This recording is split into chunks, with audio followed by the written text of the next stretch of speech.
Badan Meteorologi, Klimatologi, dan Geofisika mengumumkan peringatan dini tentang gelombang tinggi di beberapa wilayah perairan Indonesia pada hari ini. Berdasarkan pantauan BMKG, pola angin di wilayah Indonesia bagian utara umumnya bergerak dari selatan ke barat dengan kecepatan angin berkisar 10 hingga 30 knot, sedangkan wilayah di bagian selatan umumnya bergerak dari timur ke tenggara dengan kecepatan 12 sampai 35 knot. Kecepatan angin tertinggi terpantau di Laut Jawa Selatan Kalimantan Selatan, Selat Makassar Barat Sulawesi Selatan, perairan Bau-Bau, Laut Sawu, Laut Banda sebelah timur, Laut Arafuru, dan perairan Yos Sudarso hingga Merauke. Akibatnya, BMKG memprediksi gelombang tinggi terjadi di beberapa wilayah perairan Indonesia. Gelombang kategori tinggi yang tingginya antara 2,5 meter hingga 4 meter diperkirakan terjadi di Samudera Hindia Barat Lampung dan perairan selatan Jawa Tengah hingga Nusa Tenggara Barat. Kemudian, Selat Bali, Lombok, alas bagian selatan dan Samudera Hindia Selatan Jawa hingga Lombok. Badan Meteorologi, Klimatologi, dan Geofisika menyampaikan peringatan dini potensi gelombang tinggi antara 1 hingga 6 meter di wilayah pesisir perairan Indonesia pada 14 sampai tanggal 15 Desember tahun 2022. Menurut Kepala Pusat Meteorologi Maritim BMKG Eko Prasetyo, kemunculan gelombang tinggi dipicu oleh pola angin. Dia menyebut angin dominan bergerak dari timur laut ke timur dengan kecepatan 8 sampai 30 knot di wilayah Indonesia bagian utara, serta dominan bergerak dari tenggara ke barat daya dengan kecepatan 4 sampai 25 knot di wilayah Indonesia bagian selatan.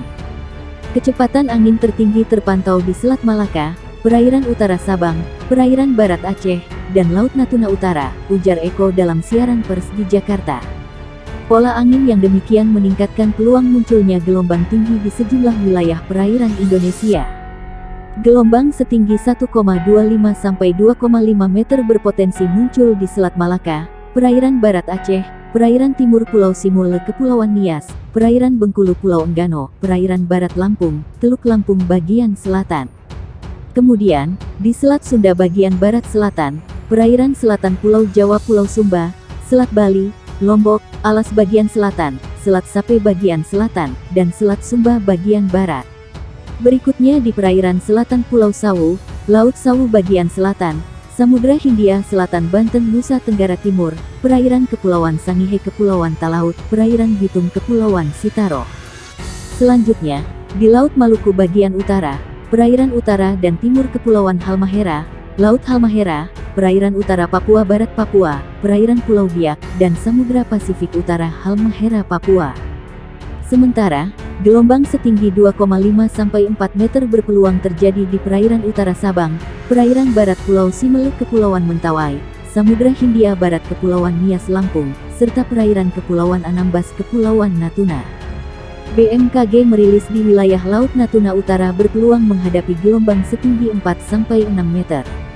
Potensi gelombang tinggi di beberapa wilayah tersebut dapat berisiko terhadap keselamatan pelayaran, kata Eko Prasetyo.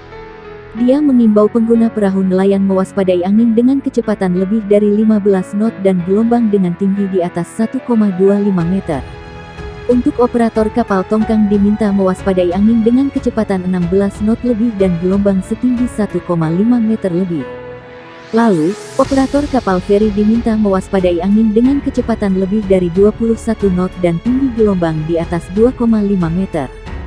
BMKG meminta operator kapal ukuran besar, seperti kapal kargo atau kapal pesiar diminta mewaspadai angin dengan kecepatan 27 knot lebih dan gelombang setinggi 4 meter lebih. Badan Meteorologi, Klimatologi, dan Geofisika mengimbau masyarakat waspada gelombang tinggi hingga 6 meter di beberapa perairan Indonesia.